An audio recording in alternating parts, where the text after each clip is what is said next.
and today we're lucky to be joined by Professor Daniel Immerwahr. Daniel Immerwahr is the Bergen Evans Professor in the Humanities and Charles Deering McCormick Professor of Teaching Excellence. He is a scholar of US and global history.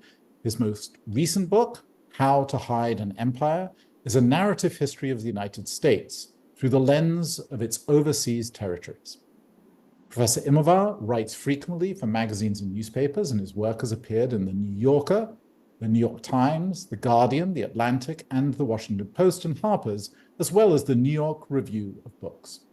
He's also writing a book on the history of great urban fires in the United States, about which I hope to hear in a little while. So Daniel, welcome and thank you. It's a pleasure to be here. So I'll jump right into it. There was an essay written about a century ago by an historian. It was called On Creating a Usable Past, to which historians regularly return as a point of reference regarding the function of history in this country. In December 2020, you wrote an article in the Washington Post where you argue that the purpose of teaching history is to help students understand this country and not, as some might assume and some might argue, to instill patriotism or its opposite, whatever that might be, disdain for the country or critique of the country in a negative way. Can you elaborate on that article and how this approach, or how your approach, helps your students here at Northwestern in a sort of lived sense? Yeah, absolutely. When I wrote that, we were really in the midst of something that's still ongoing, but perhaps a little less high amplitude, which was these history wars that had been sparked on the one hand by this 1619 project of the New York Times, which was sort of excavating a new origin story for the country, based in slavery. And then the Trump administration was responding with its own 1776 project, which was about sort of re-insisting that the whole origin of the country was, based in liberty. And it seemed like everyone was locked into a conversation about, is the point of the past to make us like the country more, or to make us like it less? There was a kind of predictable left-right valence to those answers. But I actually found the whole thing kind of baffling, because I thought that's not what we do at all in the classroom. It would be absurd for me to go in front of a bunch of students and say, my goal is to get you to hate the object of study. I mean, it would be tedious and probably ineffective, and I would seem sort of foolish, and it would involve a lot of fairly curt treatments of evidence, but it's also just not the point. I want students at Northwestern to engage with the past because it's surprising, because it's interesting, because it will somehow give them something to bounce off of as they think about how to navigate the present. And so the slogan I sort of ended with is that the point of the past is not to make us love the country or loathe it, but to learn how to live in it. To the degree we need a usable past, it's not one that, reflects it in a funhouse mirror, but that gives us something to think about and something to grab onto and be kind of surprised by and sort of test our intuitions against. It's interesting the way you're posing the past as if it's sort of absolute difference, right? I'm sure it depends as one comes closer to the present in terms of, some of your colleagues are very interested in the history of the present, as you may be, I don't know. I assume there's a sliding scale of things which, as they recede further into the past, it becomes more of a foreign country, or whatever the phrase is, unknown territory.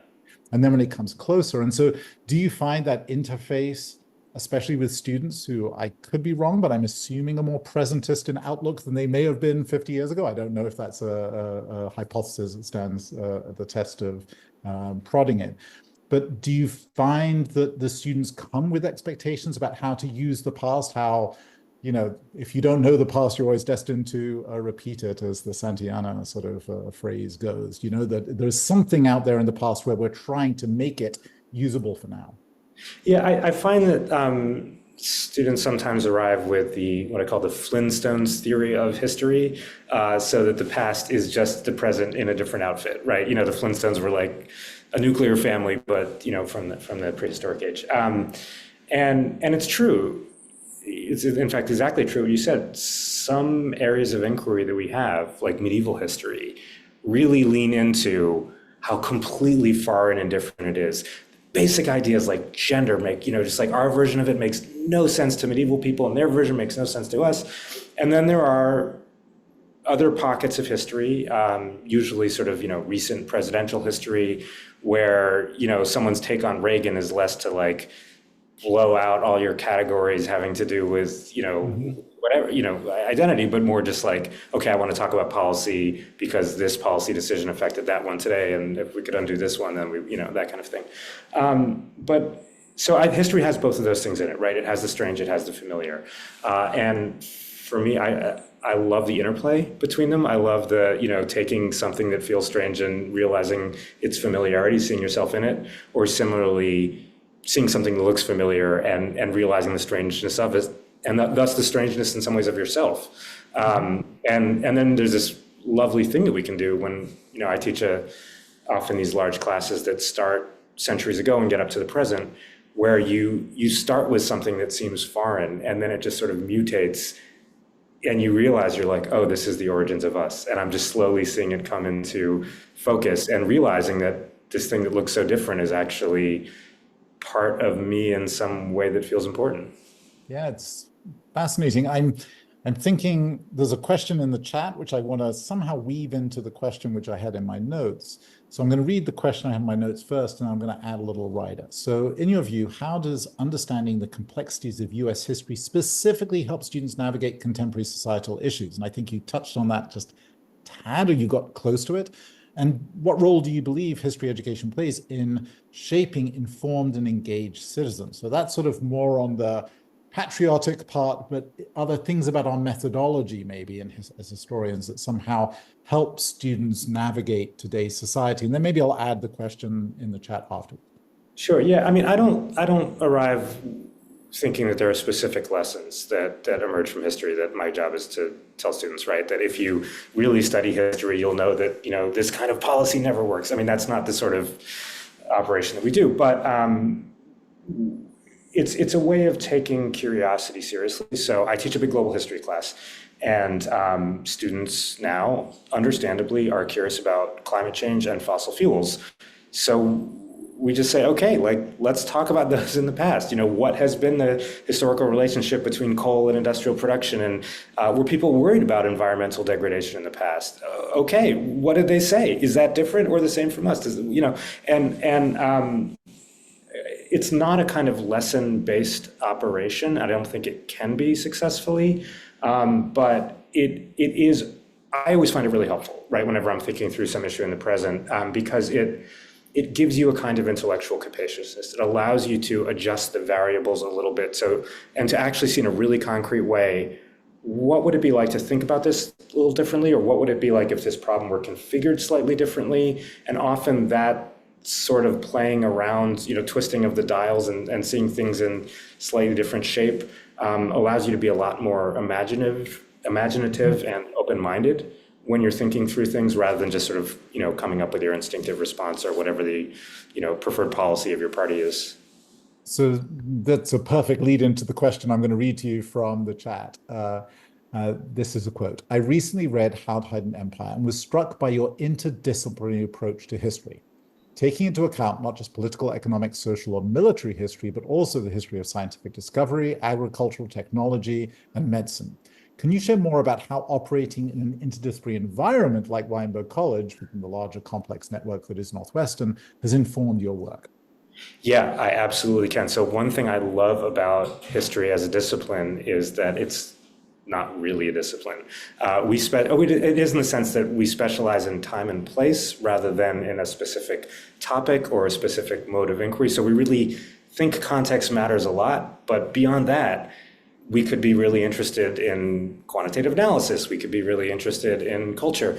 And so that makes us sort of born eclectic. And what I love about being at a university, and particularly being about this university, is I just go hat in hand begging into different departments, and I knock on doors, virtual and actual, and ask various experts to have office hours with me where they will explain things to me. So one thing that I really got into in the book was industrial chemistry.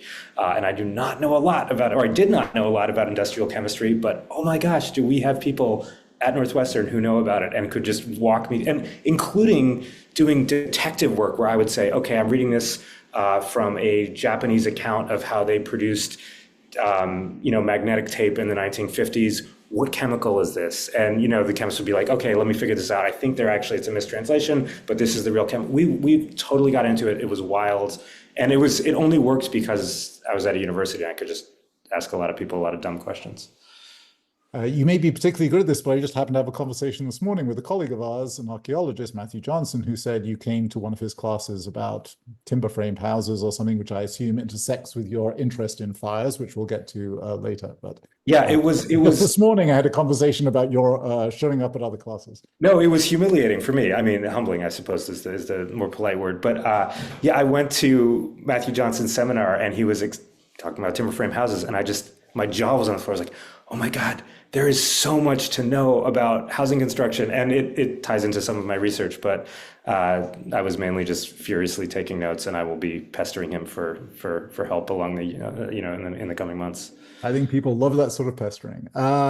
So there's a couple of questions about, let's say, your book, How to Hide an Empire, but maybe I'll ask you a question about it and then we can build those questions in. So you're well known for this book, How to Hide an Empire. It was reviewed broadly. I couldn't even summon up all the places it was reviewed. How do historical events and policies discussed in your book resonate?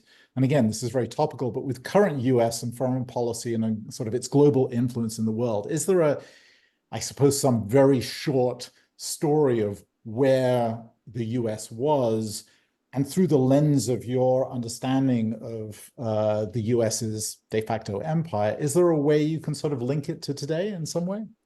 Yeah. So I'll first connect it to what we were talking about earlier. A lot of people, when they talk about empire, use that as a pejorative, and to talk about a U.S. empire is to sort of indicate that you disapprove of U.S. foreign policy. And that wasn't how I came into it. I was really interested in the physical shape of the United States, and the book proceeds from an observation, which is the contiguous blob that you have in mind when you imagine the United States on a map. Is actually a really poor description of the actual borders of the country. There's only 3 years of US history where those are the borders of the country. And the reason is that it has been consistently an expanding and contracting entity. And we often don't notice the parts of the United States that happen outside of that little map, that contiguous blob. And so the book is an attempt to ask, what happens when you understand the shape of the United States differently? And I think the takeaway for now is that on the one hand, if you look at, the states of the United States, you see the familiar map, the blob, Hawaii and Alaska. But on the other hand, the United States has, we think, 750 military bases that are strewn around the world, which is more than all other countries have combined, foreign military bases. And it turns out, I was kind of thinking this through with my students, but it turns out a lot of major events in national histories of other countries or in global history turn on the presence of those bases. And it's really easy if you live in Italy or Japan to think a lot about those bases. It was also really easy if you live in the United States never to think about them at all. So one sort of lesson for the present that I have drawn from the work is just to keep an eye on, all the places where the US flag flies and to take them quite seriously as engines of history. That's fascinating. In fact, now I'm going to shift a little bit to a question which may be too specific in its first iteration, but then I'll amplify it a bit. So one of our auditors was asking about the coup that took down Salvador Allende in the 1970s, 1973. So you do know something good. Oh, yeah. And apparently due to the US's fear of a popular government. And the specific question, is this an act of colonialism, which I'll let you think about. And then the follow-up to this was saying the concern of this came out of the questioner's experience in Vietnam, where it was explained to, I believe, him as the appropriate pronoun, him that they felt that they were in Vietnam to continue with the pacification of the Vietnamese people. And so there's something there about US latent and patent involvement in foreign states, especially in the 1970s. And I wonder if you have any reaction to that. And just the specific question, was the Allende coup an act of colonialism? Yeah, so this is something historians love to chew on. The 19th century is characterized by acts of overt imperialism. So, the British will claim your country, run their flag up the pole, change the curriculum in the schools, all that kind of stuff. And the United States absolutely did that too. Puerto Rico, the Philippines, Guam, Hawaii before it was a state, et cetera. And so, there's a kind of older age of imperial conquest.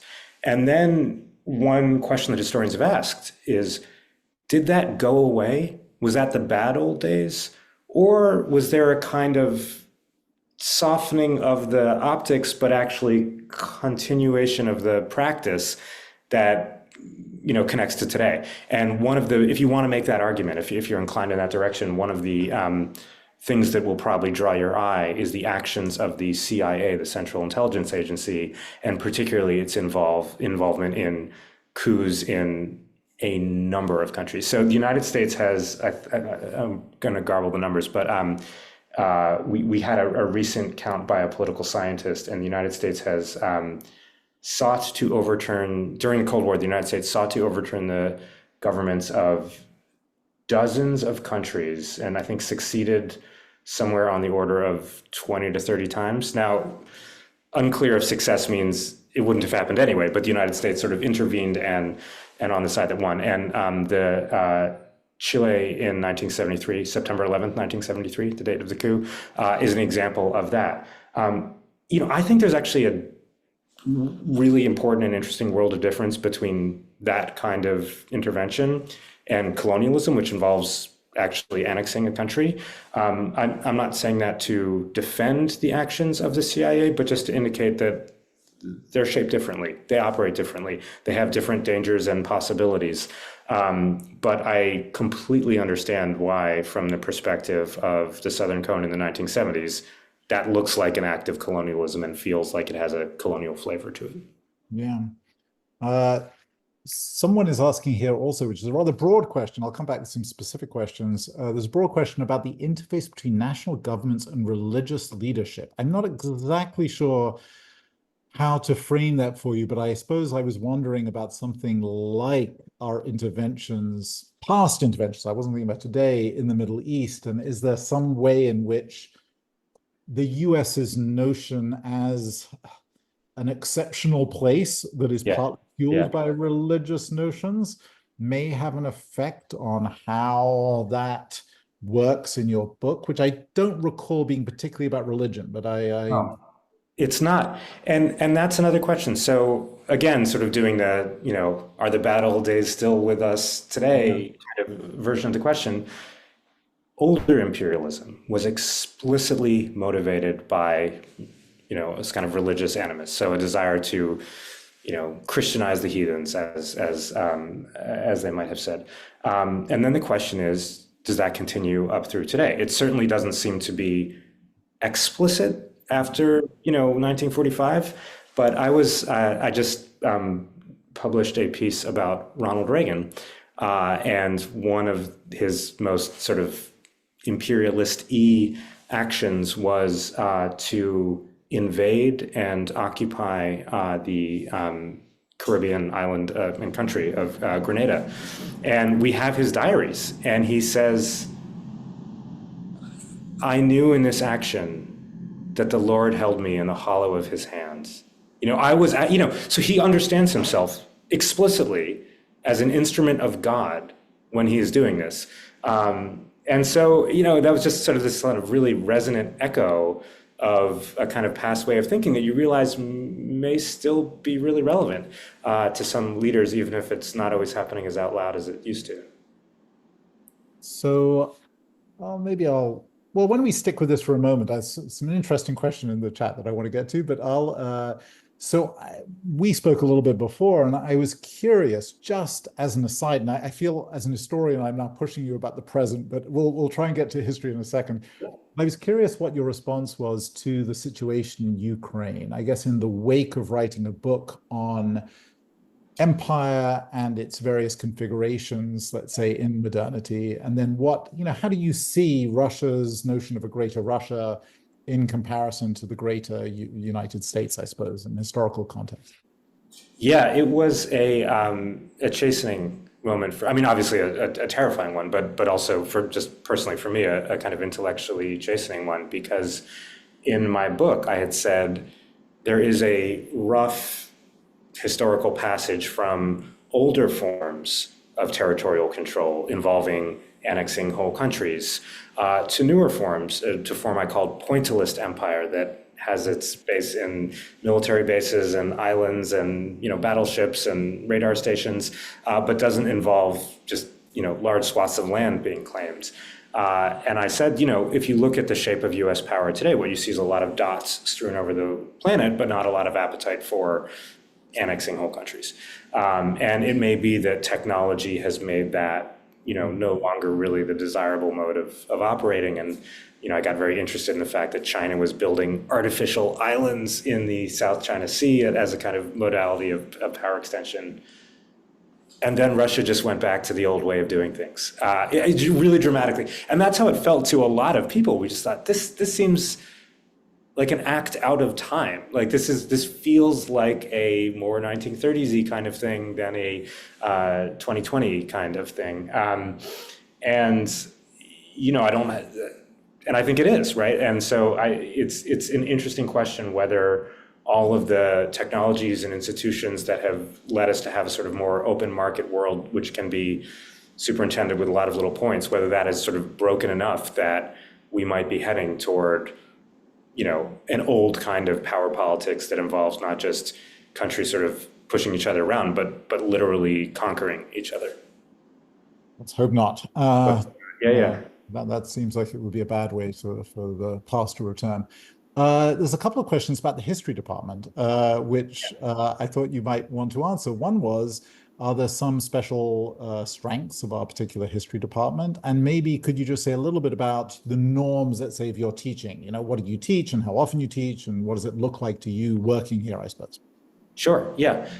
So I'll start with a thing. We all teach, unless there's some, we're on sabbatical, which I am right now.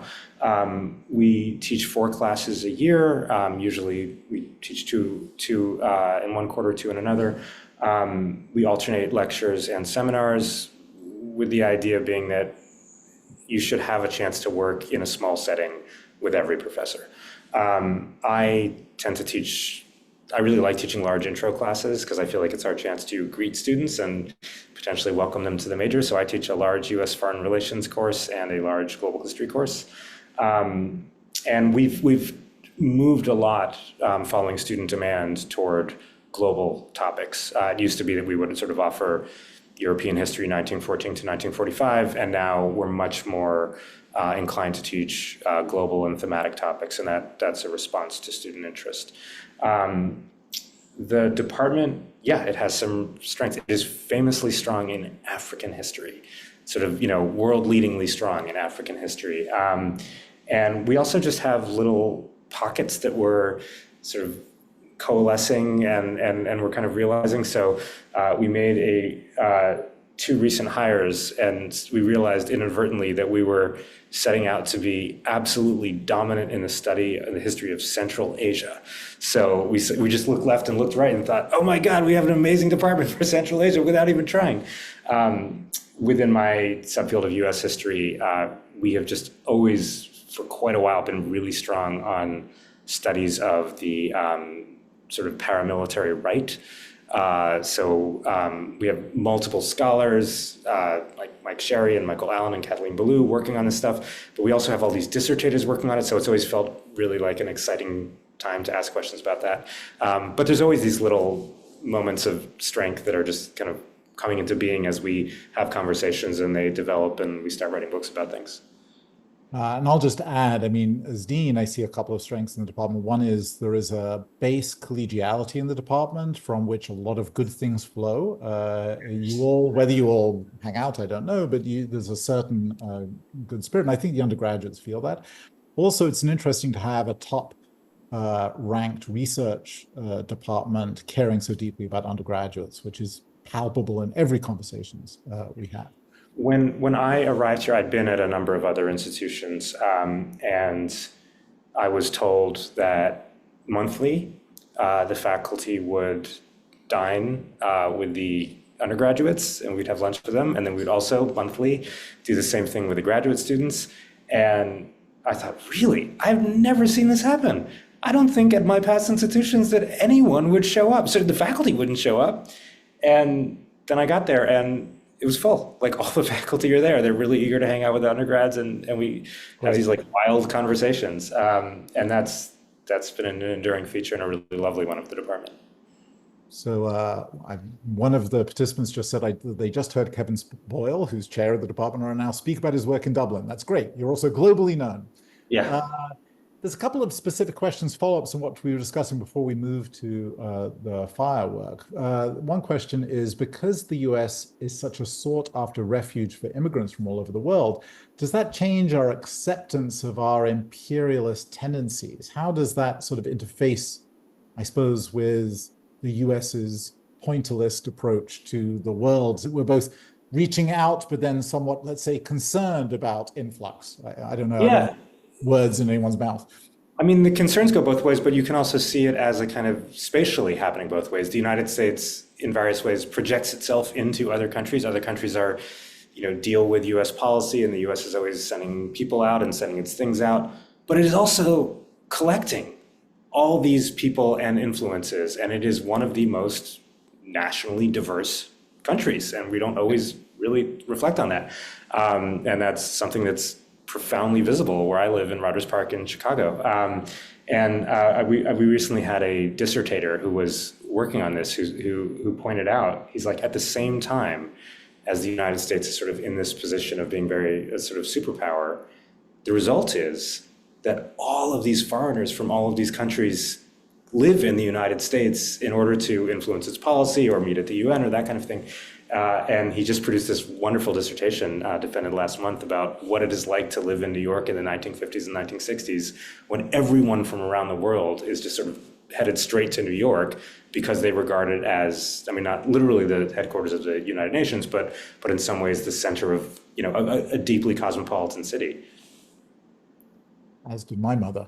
In any case, there's a question that I think the interesting question: when exploring themes of empire, how do you grapple with the authenticity of primary sources, particularly when they come from within the discourse of the aggressing power, considering things like language, whose voice is recorded, etc.? Yeah. This is a problem that we historians sort of beat our heads on constantly. We bathe in sources, we feed on sources, we're fueled by sources, but we don't totally trust our sources. And we are fully aware both of a kind of just low-level shaping of what gets reported, doesn't, how it gets reported by people with access to, or who have the ability to record their experiences, and then vast asymmetries in terms of who can and who cannot record their experiences. So if you just try to read the past straight from historical record, you will have to deal with the awkward fact that we know the passing moods of the powerful and are completely ignorant of vast swaths of experience of people who are powerless. I just did this study recently of whether enslaved people set fires or not. And it was incredibly difficult because there's all these sort of like white people in the South who were just saying like, man, slaves are setting fires left and right. And you think, is that correct? I don't know. Like, do I trust you? Like, is this just paranoia? I'm not sure. And so I ended up, this is one of the occasions where I had to go hand in hand to another department. I went over to the econ department and I said, you guys don't trust textual evidence at all. Could you just tell me how to do a quantitative study about this? And we kind of worked out a way to get around the fact that, in this area particularly, but in many areas generally, the people's testimony is not always reliable. Weirdly, this question, I think it was asked at a different moment in the conversation, but it might relate to this in an oblique way. So the question is, isn't corporate globalism another way in which the US especially exerts control internationally?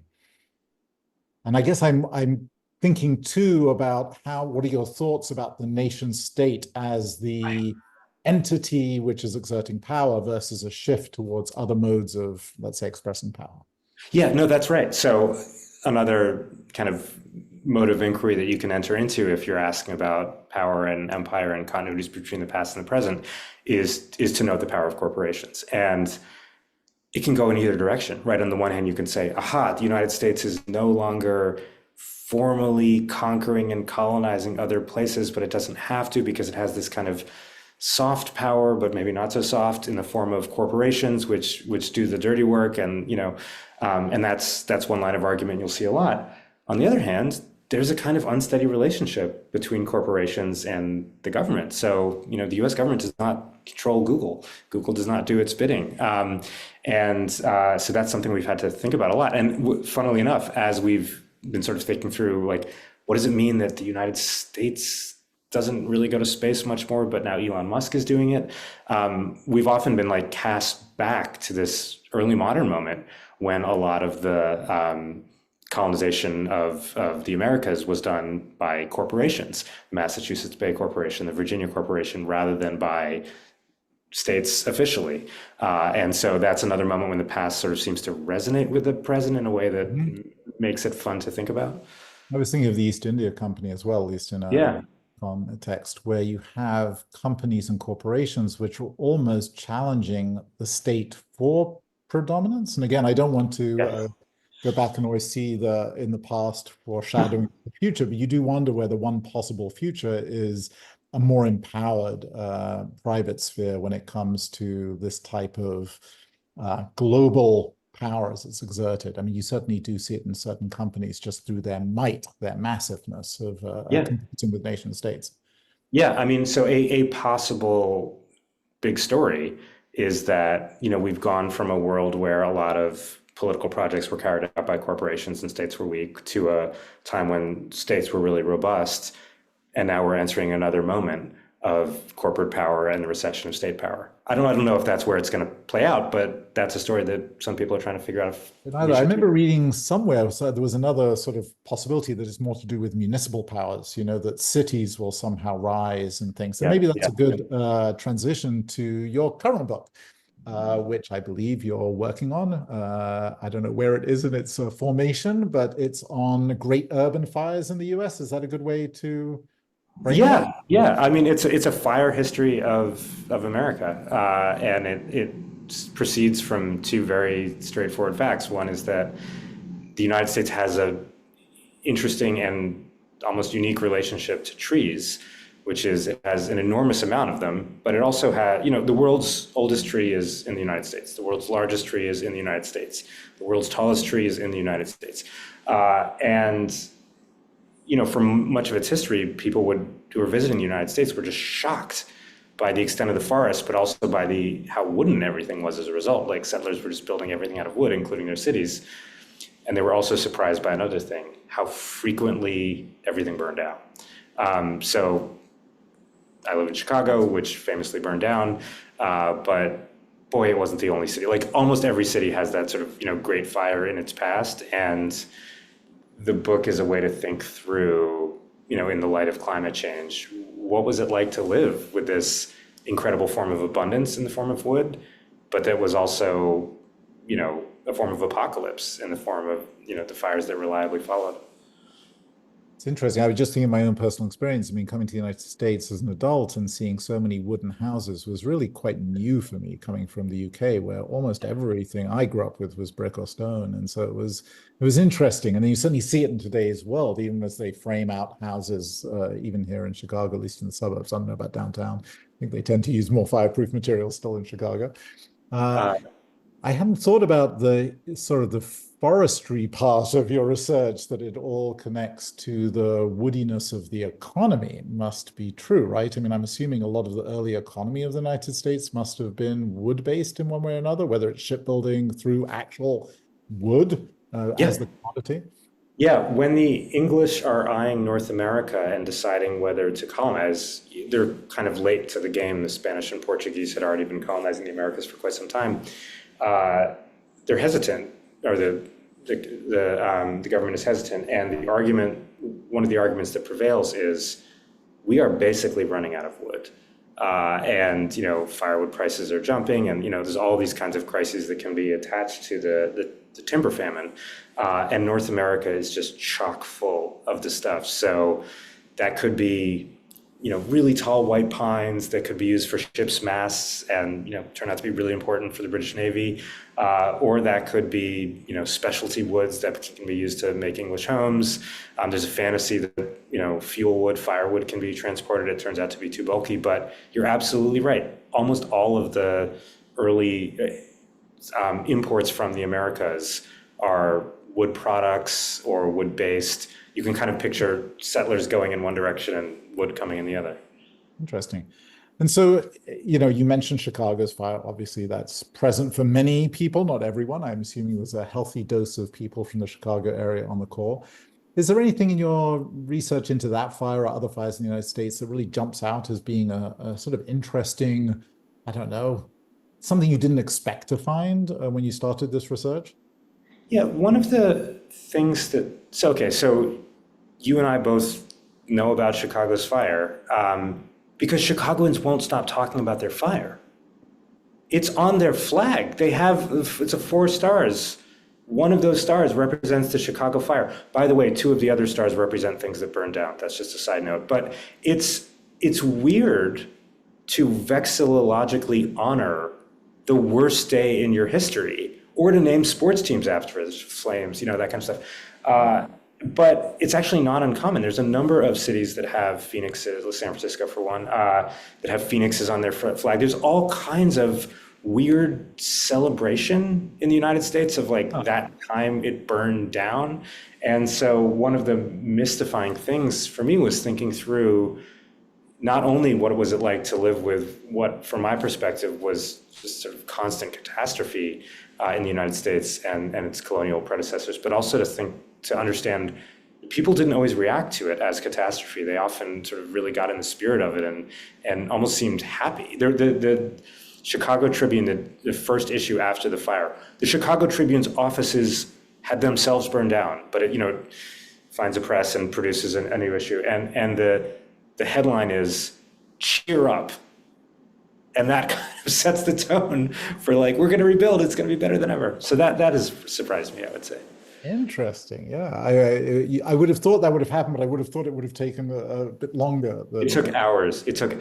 They were smiling very quickly, or some of them were, not all. Speaks for a certain optimism. So we're reaching the end of our time. If anyone has any more questions, please put them in the chat. I'm going to ask you something else. In the introduction, I mentioned you write in a variety of different venues. I mean, obviously traditional. We didn't list all of the sort of more traditional academic venues that probably are on your CV, but a lot of public arenas, the New Yorker, for example.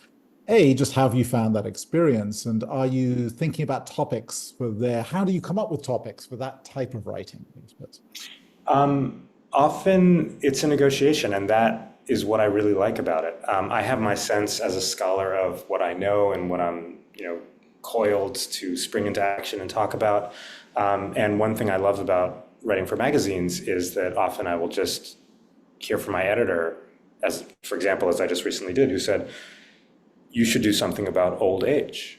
And I thought, well, it is a really interesting topic. I hadn't thought to write about it, but actually, you could actually write something really cool about the Golden Girls TV show and different conceptions of old age. And I mean, the day before I had that conversation with my editor, none of that was on my mind. And suddenly I, thought, that's actually really quite interesting. So it feels like lecturing, actually, where you, in your desire to sort of come up with new material and cover things from unexpected ways, you sort of surprise yourself with the force of your interests.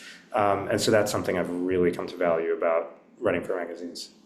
The only thing I know about the Golden Girls is that someone pointed out to me at some point, although they're framed as old, they were actually quite young, the actresses, which seems a sort of interesting way to think about what it meant to be old at a certain moment in history. Yeah, no, that's right. They're shockingly young by our standards. So there's a kind of changing notion of being old. But another really exciting feature of it is that these are old people who are not defined by their relationships within their family. They're roommates, they're friends. And it felt exciting too. What is it? Maybe old age is not just doting on grandchildren, but it could be, hanging out and, eating cheesecake. So now there's a couple more questions here. We've got a couple of minutes. One, do you see more reluctance by the US these days to exercise its national power abroad? Question mark. Preference instead to influence developments at arm's length or through proxies? Yeah, I think there's been a general move toward the more indirect modes of power. So a lot of, the United States wants some policy outcome, but it's going to have some other country actually do it, and it will give military support or other kinds of aid. I think the big question with Trump and Kamala Harris has to do with the shape of U.S. power. Trump is often very blustery in his talk about using the U.S. military, but actually quite hostile to the kinds of negotiations that would be involved in sustaining a basing agreement or a trade agreement. So a lot of those sort of more diffuse and indirect forms of U.S. power seem sort of icky to Trump. And so I think whether Trump or Harris prevails will have a lot to do with, I wouldn't say quite how much the United States is engaging with the world, because it is so profoundly central and engaged, but what form that engagement will take. It'd certainly be more multilateral under someone like Harris, I would have said. Absolutely. Yeah. I mean, given things.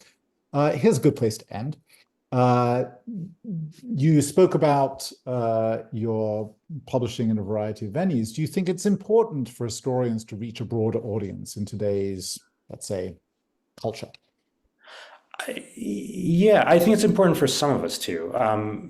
Sometimes we just really do obscure research that's really important and interesting. And, I don't feel like we all have to speak to a large public, but I also think that collectively we figured out some really cool things. We have interesting ways of looking at things that are useful and exciting.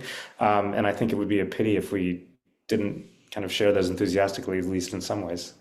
Yeah, I think that's a great way to frame it, because there's obviously some individuals who can communicate with a broad audience. It's a skill, and it's not necessarily something you can learn. I think some people happen to be better than others. And so I'm really grateful to people like you who reach out to that audience and help engage people about a set of issues which are so important, like all the things you touched on today. So thank you very much. There's more questions, but we can't get to them. We're pretty rigorous on our timing here. So Daniel, thank you so much. Enjoy your well-earned sabbatical. And to everyone who joined us today, thank you for spending the time thinking about big thoughts with our colleagues at Northwestern. We appreciate your support, and we appreciate you just being with us here today.